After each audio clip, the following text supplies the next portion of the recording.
It's gonna storm, Wilbur. Nothing we can do about that. And I'll get a candle. You stay. Stay. Go, stay.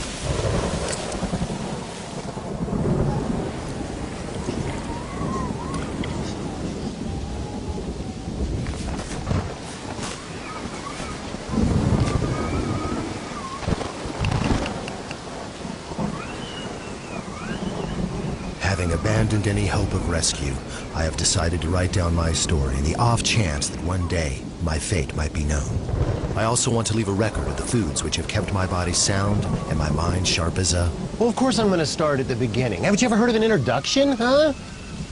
As I was saying, I'm hoping these recipes, fine-tuned for tropical survival, might make it onto airline emergency cards or perhaps into military survival suits.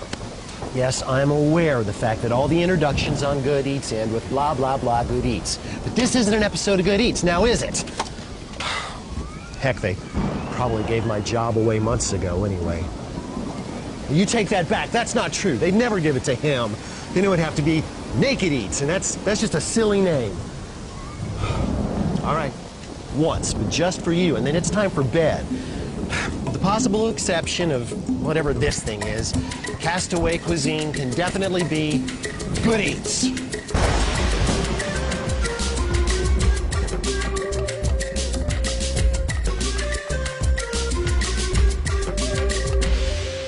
Chapter 1. The fishing trip had been my idea, a way of rewarding my crew for weeks of, well, no, years of faithful service. We set off from Baja under azure skies, but sometime during the night, the weather started getting rough. The tiny ship was tossed. If not for the courage of my fearless crew... Abandoned ship! Shh, you'll wake him. Oh, sorry. Abandoned ship. I might never have woken up. Hey, wait! Problem is, I didn't stay awake for long.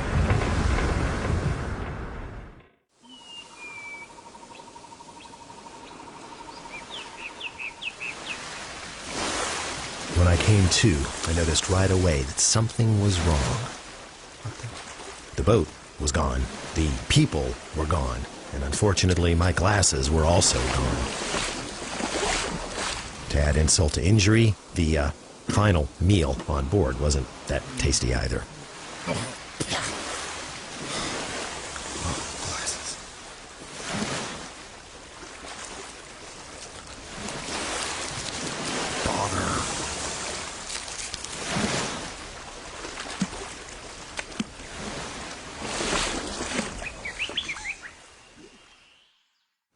On the surface, my situation did seem bleak, but I was confident the Navy would be around to pick me up any minute. So I left them a note and set out to slake my mounting thirst. This would, of course, be difficult since my glasses were at the bottom of the Pacific. But then again, maybe the beverage would find me. Ah, a coconut palm, one of the world's most commercially important trees, which happens to produce the most commercially important nut on Earth. And, to me at least, the most important beverage.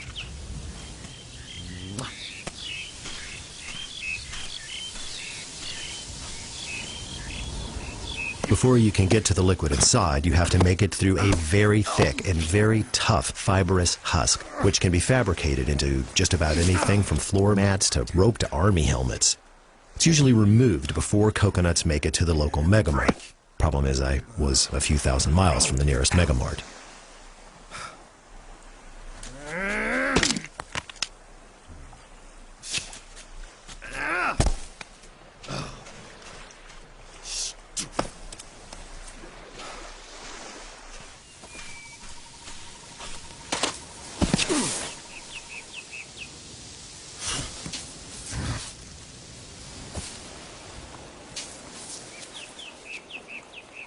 Although the Navy was nowhere in sight, it looked like the Army might just come to my rescue with a 50-year-old supply box.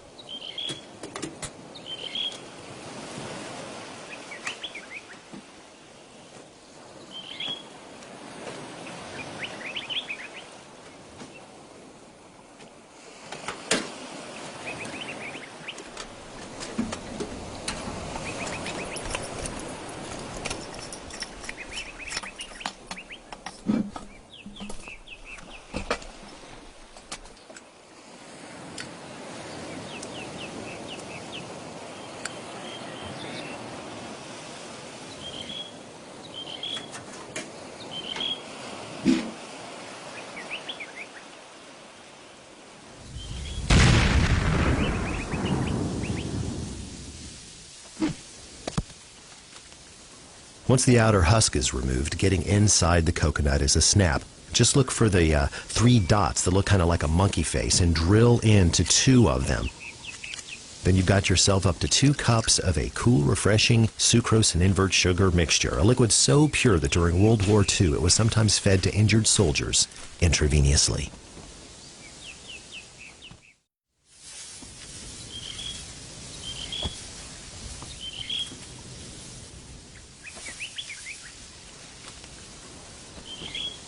After constructing a primitive hovel, I began to lay in supplies. Of course, in my case, supplies meant coconuts. Lots of coconuts. Now, in this shell, a coconut will keep for 2 to 4 months, depending on how long it's been off the tree. Just be sure that you buy specimens that feel heavy for their size. And although some sloshing should be audible upon shaking, a lot of sloshing means that the coconut is drying up. Also, avoid cracks and soft or moldy eyes, either of which can be a sign of trouble inside. Coconuts, by the way, like almonds or pecans, are actually the inner seed of a non-edible fruit called a drupe. Now, when very, very young, there's really nothing in there but water. But as it matures, the flesh develops, and it's like jelly at first. You can eat it with a spoon. It's delicious.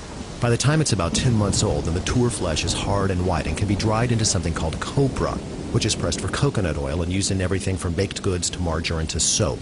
Of course, this substance can also be grated, but first, you gotta get through that next shell.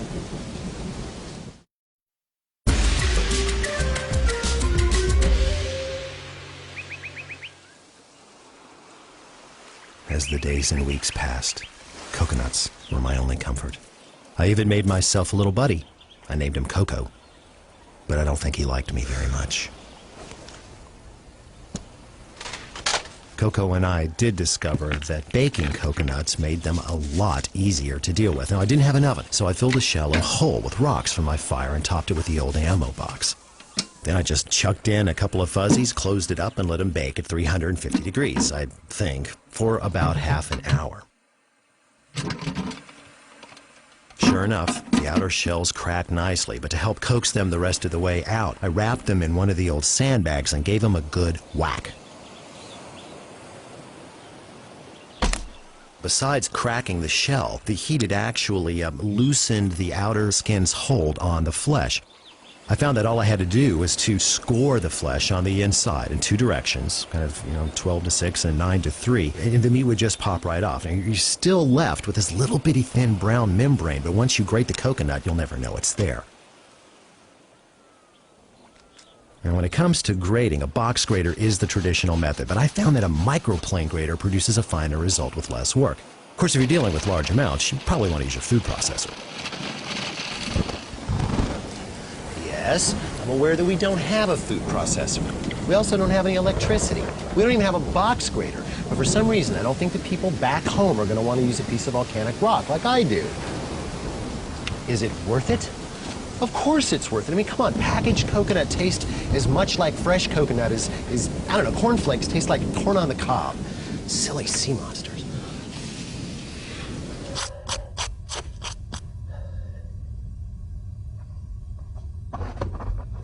Now, a coconut will go rancid in warm weather, so refrigerate your chunks or shreds in cold water or the water from the nut itself for up to a week. For a while, Coco and I cooked everything with coconut. Sometimes these experiments didn't exactly work out.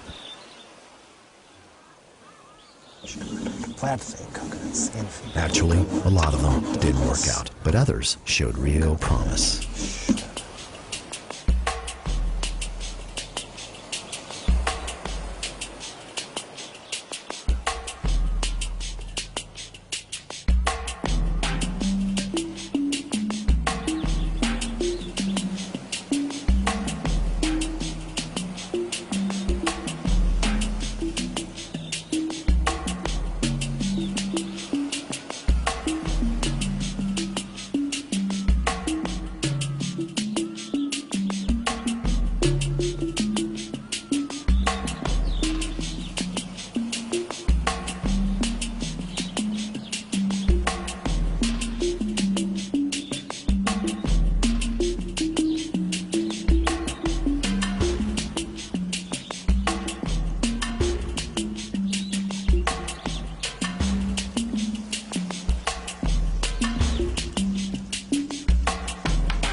gotta tell you, Coco, I really think it's the peanut sauce that makes it. I can't think of what would be better.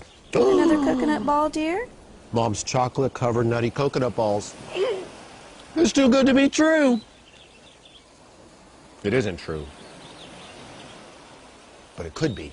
It could be.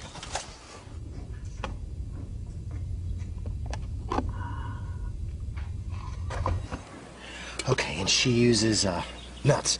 She uses almonds. We're going to use almonds and macadamia nuts. A cup, toasted and chopped. And about a cup of condensed milk. Good thing the Army left this stuff behind. Then, almond extract. She uses a teaspoon and a half of almond extract. Good. Now, here's the fun part, Coco. You mix all this stuff up good with your hands. Sure, you can help. Okay, here's what you do. You take enough to make a little ball, about like that, and you squeeze it together into a tight little ball. You got to get it really tight, okay? And once you do, you just like set that down because we're going to let these dry.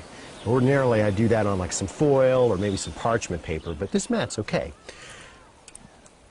Yeah, it takes a little time. Just hop on in here anytime, okay? Fun, huh? There. Now, it's pretty cool in here, so I figure maybe 3-4 hours. These will be dry enough to dip. Well, chocolate, of course. Yeah, sure we do. We still got a couple of bars in the ammo box. Army chocolate. You did. No, I'm not mad. No, really, it's okay. But you know, I think I'm gonna take a walk, Coco. Just a little walk. As I walked off my anger towards my confection-copping hovelmate, I stumbled across a cardboard box of all things. Strange sight on a deserted island. I also stumbled into some spindly-looking bushes, which despite my ocular inadequacy, I recognized as cacao. Chocolate. What luck. Now, although most of the world's chocolate is grown in Africa, its birthplace is actually Central America, so I logically deduced that I had washed ashore somewhere on the equatorial isthmus. I harvested greedily. Only the ripest of pods, of course. Of course, it takes a lot of pods to make a very small amount of chocolate. Once I had enough, I harvested the beans and then left them to dry for several days in the afternoon sun. Oh, I built a drying hut out of leftover parachute material. Next came roasting. Just took them to medium brown, stirring occasionally so they wouldn't burn over the rocks. Then I had to remove the outer shell. It was slow going and kind of bitter tasting, but it was effective. Next step, grinding. I ground the nibs on a rock till they turned into a paste. I added sugar that I made from drying the nectar of coconut palm blossoms. I then kneaded or conched the chocolate to make it plastic and to drive off any nasty, volatile tasting things. The result, a very serviceable dipping chocolate.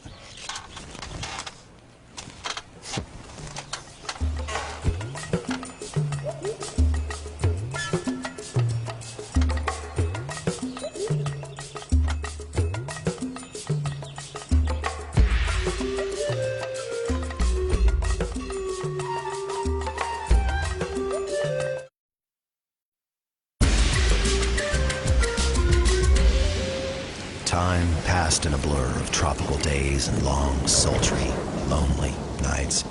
And then came the day I discovered I was not alone. It happened in a banana grove.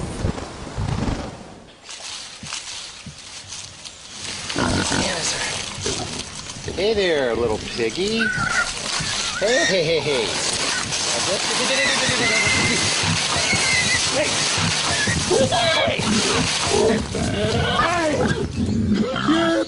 You're a vegetarian. Hey, back off. Hey, I'm serious, pig. Don't you get out of here. Oh, you got a killer porcine? Be it. Go on.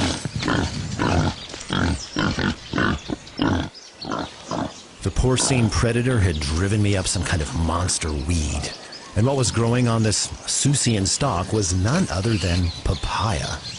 Now, although some varieties produce fruits in excess of 15 pounds, this tree was growing one of the smaller solo varieties, perfect for one diner. Now, papaya's flavor, a little bit melon, a little bit vanilla, a little bit, well, turpentine, is best when the fruit is turned 80% yellow.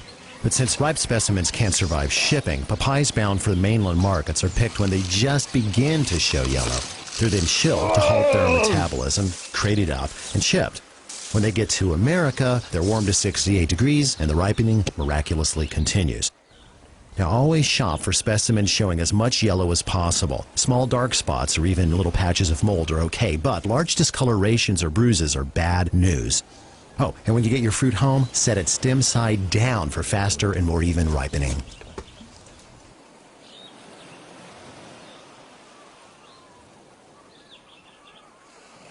Papaya are loaded with black seeds that are covered in a kind of slippery membrane. They actually look like caviar. To get them out, cut the papaya in half longitudinally. Now, they easily scoop out, but real papaya lovers usually leave a few seeds behind to enjoy the contrast of their peppery crunch. They're so peppery, in fact, that in parts of India they're dried and used as filler in black pepper, an effective, albeit dirty trick. Happy to give my body a break from the laxative effects of coconut, I began a systematic culinary investigation of papaya, which back on the mainland I'd given nary a thought. Now, since papaya contains a protein-munching enzyme called papan, which is often used in meat tenderizers, I thought of using it in stews and braises with tough shellfish, but since there was no way for the enzyme to reach the inside of the food, the outer surface just kind of turned to mush.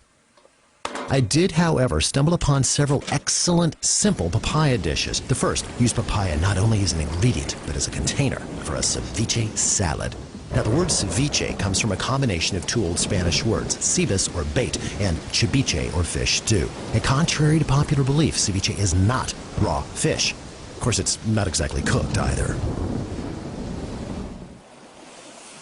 When a piece of high-protein food, let's say a fish, is cooked, dramatic changes occur in its proteins. Now, protein is basically just a long snaking molecule held into a ball by bonds along its length. When exposed to heat, these bonds release and the protein pops open like a spring. The process is called denaturing. Now, once this happens, proteins are free to tangle up with each other, but as the heat continues, these tangles will tighten or coagulate, which is why overcooked meat always shrinks and toughens. Yeah? Well, thanks. It's not bad. Well, yes, there are other ways to denature protein. In fact, physical agitation will do the job. That's how we get stable foams out of egg whites.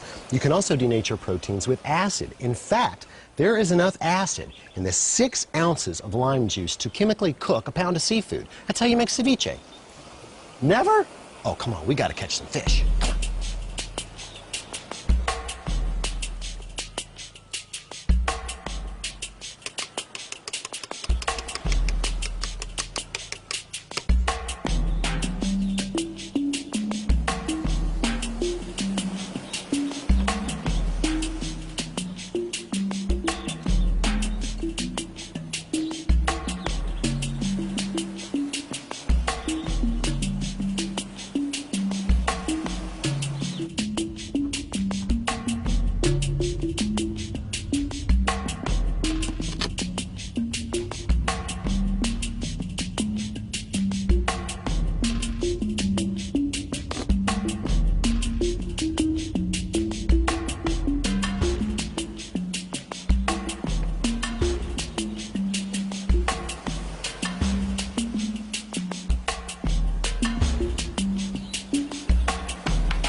set the table.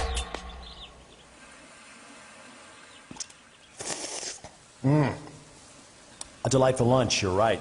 But you know, I really could go for some dessert. We've got some leftover papaya. Why don't I make up a nice papaya soup? No, it's easy. All you have to do is peel, seed, and dice up, say, 4 papayas, and toss that with, let's say, 2 tablespoons of fresh mint, shredded very, very fine. Put that in a bowl, and then dissolve a cup of sugar in a cup of boiling water. And when it dissolves, add the juice of 3 limes and 2 lemons, and then just pour that right over the fruit and let it steep.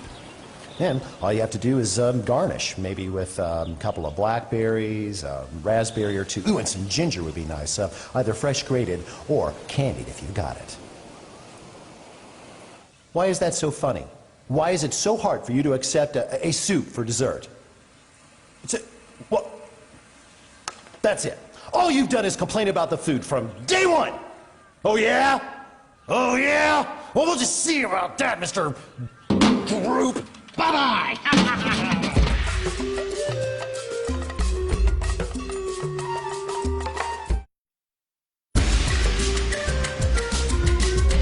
Following the papaya incident, I admit I missed Coco for a while, even though he was totally evil. Luckily, it wasn't long before Wilbur washed into town. Yeah, I remember fishing him out of the surf. He really did look a mess, flat as a pancake. Luckily, with a little resuscitation, he bounced right back to life. Best of all, I finally had someone to watch over the hovel again, so I could turn my eyes towards that mountain peak that had been beckoning.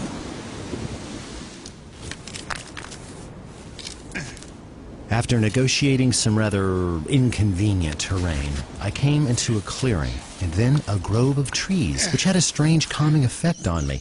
Now, as soon as I got a look at the red fruit dangling from their strange stems, I knew why. I was in the presence of mango. The mango tree has long been associated with that Sultan of Serenity, Buddha, who supposedly did some of his best noodling in a mango grove. Now, delightful a discovery as this was, I was again a little perplexed, geographically speaking. You see, mangoes are native to India, but several millennia ago they migrated naturally to the rest of Southeast Asia, especially Thailand, the Philippines, and Vietnam. The fact that they could exist on the same island as cacao trees troubled and confused me.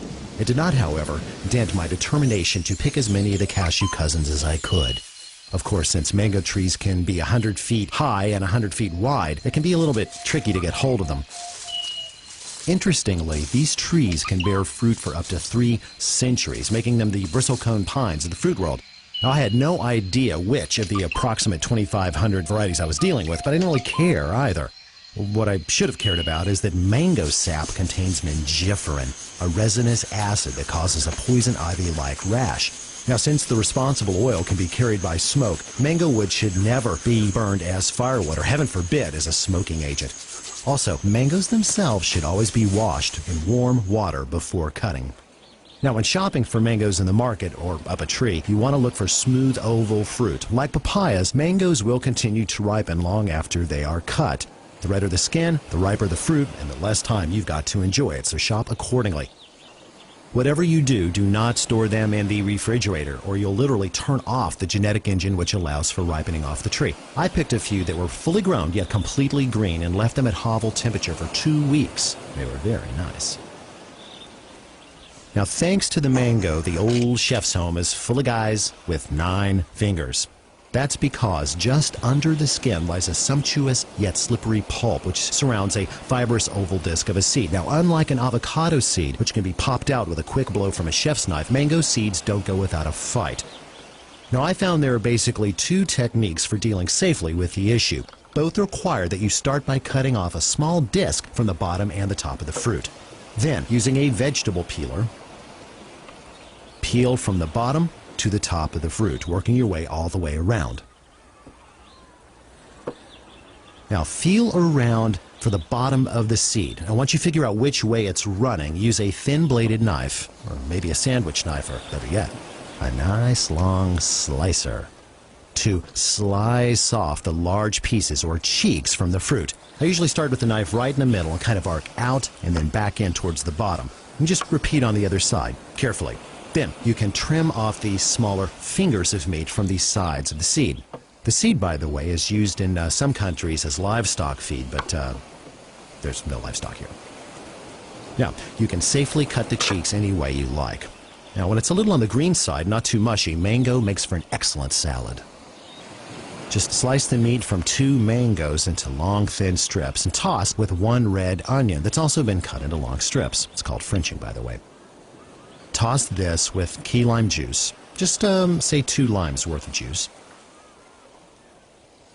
And some fresh mint, or even basil. About a tablespoon shredded fine, I'd say.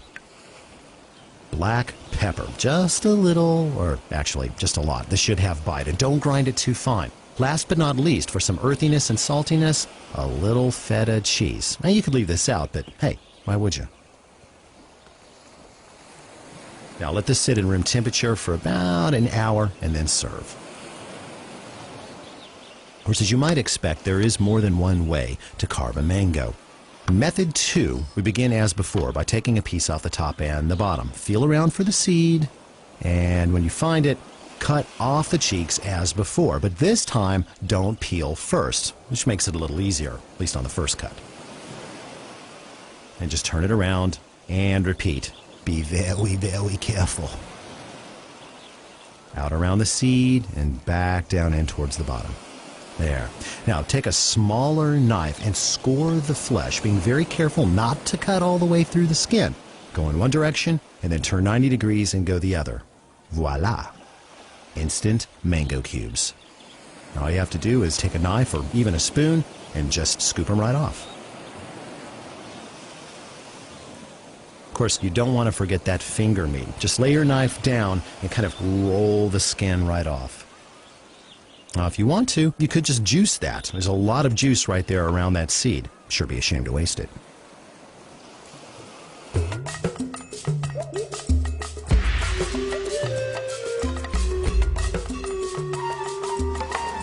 As wonderful as fresh mango is, it takes on a whole other life when it meets the heat.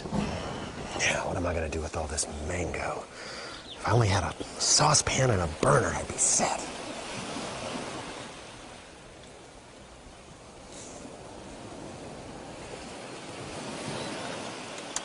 Now, taking advantage of my hallucinatory state, I quickly heated the pan and added 3 tablespoons of vegetable oil, along with about half a teaspoon of chili flake, which I had dried from indigenous varieties I found around the island. Now, I tossed that in the oil and let it cook just long enough for the flakes to color the oil, a couple of minutes. Meanwhile, I diced a cup of red pepper and 2 cups of red onion and just added that straight to the pot and then stirred over low heat for about 5 minutes. Then I gathered up 4 pounds of mangoes, which I peeled, seeded, and diced large.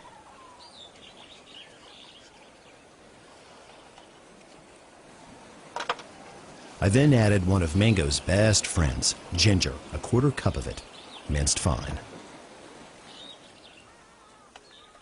Now, I let that cook under cover for just a few minutes, say 3 to 5 minutes, or until the mango just started to soften. Now, it's time for more flavor.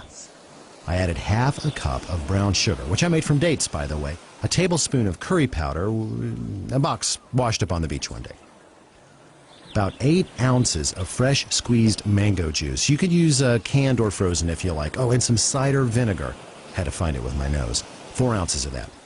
I brought that to a simmer and just kept it there for 30 minutes. Now, you've got to be careful to do this over relatively low heat because there's a lot of sugar in there and it will burn on you if you turn your back.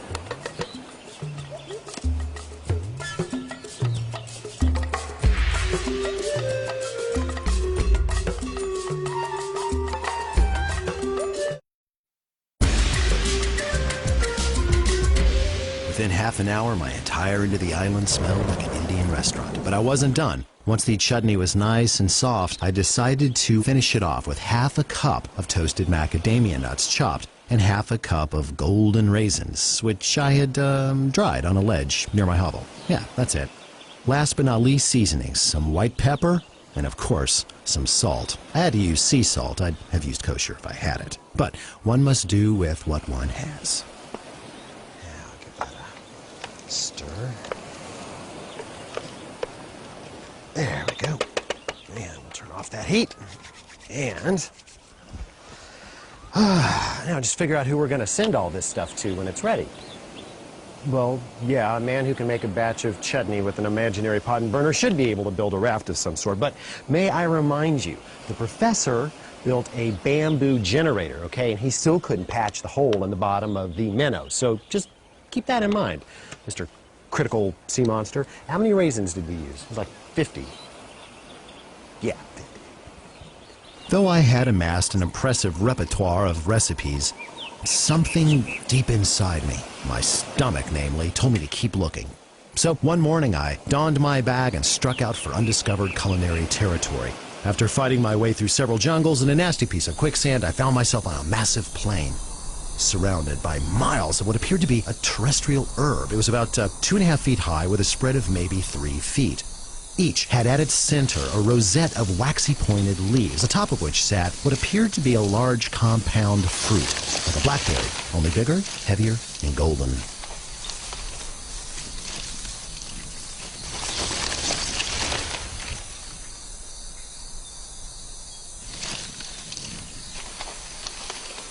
Of course, back on its home turf of Brazil, the locals had been calling it anana, or excellent fruit, for a few thousand years.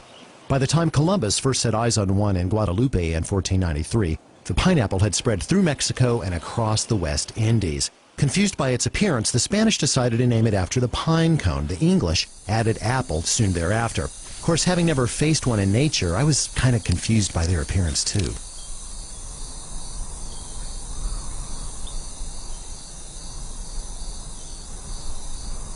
Producemen often say that if you can easily pluck a leaf from the crown of a pineapple, it's ripe. But I quickly found that all but the greenest specimens will abdicate their crowns.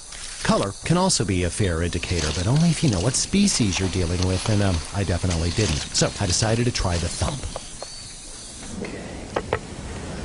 Just give it a thump and thump. It's the curse of fruit buyers everywhere. Thump, thump. What can the thump really tell us? See, if we had an acoustical engineer here, he'd say that an echoey thump signifies a lot of water inside the fruit. And with pineapple, you can either have sugar or water. So an echoey thump is bad. You want a nice, solid, thick thump, like the inside of your arm.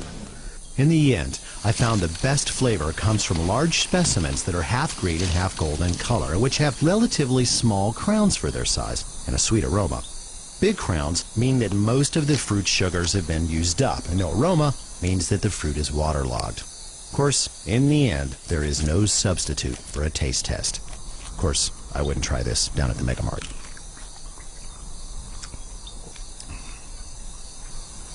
By the way, since pineapples don't have starch reserves, they can't continue to ripen post-harvest. And since they contain pectic enzymes, just like papayas, they don't keep very well either. So only take what you need.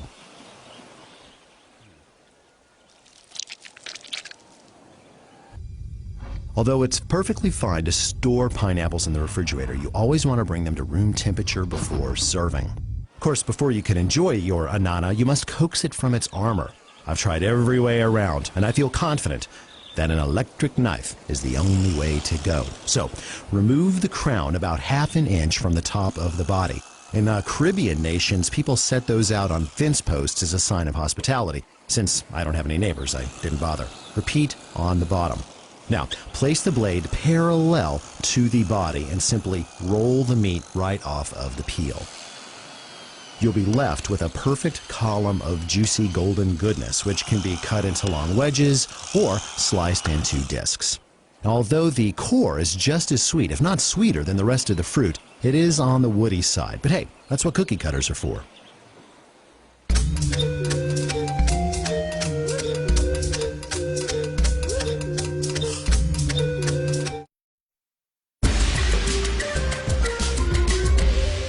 I found that grilled pineapple is my absolute favorite. Just roll the pieces in some salt, pepper, chili powder, and any other spices you might have on hand, and lay them out on hot rocks.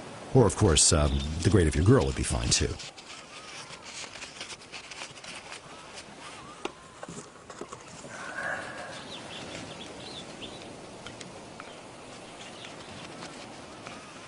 There we go. All right. Wilbur, I'm going to take these down to the beach, get them in the morning tide. You know, this island's pretty good to us. I mean, sure, we had to vote Coco off, and I do miss high-speed internet access, but gosh, putting on weight, and you've never looked better. Still, there's something I'm yearning for, something missing. It's funny, I was thinking about sweet and sour... Wait a minute.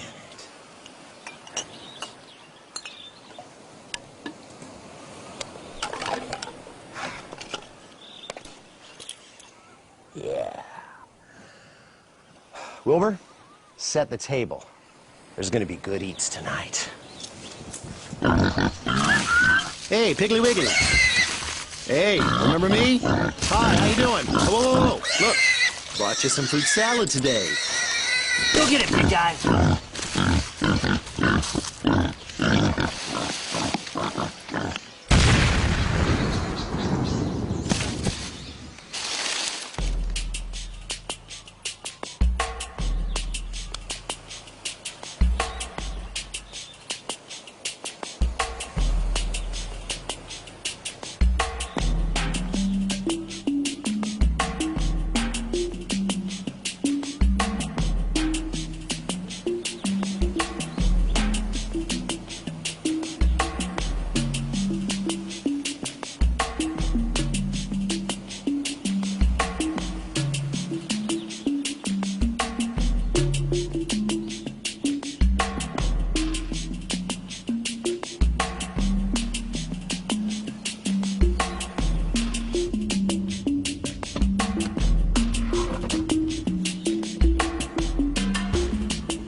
Wilbur, that is the best sweet and sour pork I've ever had.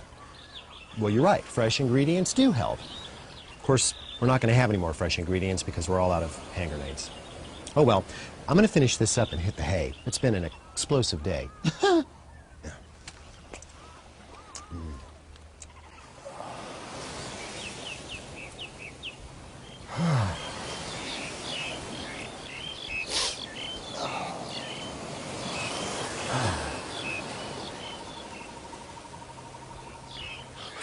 Rescue. Hey, hey, I'm over here. Hey, hey, sir! Stop! Stop! Oh, I'm so glad to see you. You're gonna get a huge reward, man. For what? For rescuing me. Where's your boat? Oh, you've got a chopper, right? Helicopter? I thought I heard one come into the island earlier this morning. It's a surfboard. Yeah. That's a surfboard, but how did you get on the island? It's a deserted island. How'd you get here? I'm surfing. But where are you from? How did you get here? This is Oahu, man. Why are you key over there? Oahu. Oahu.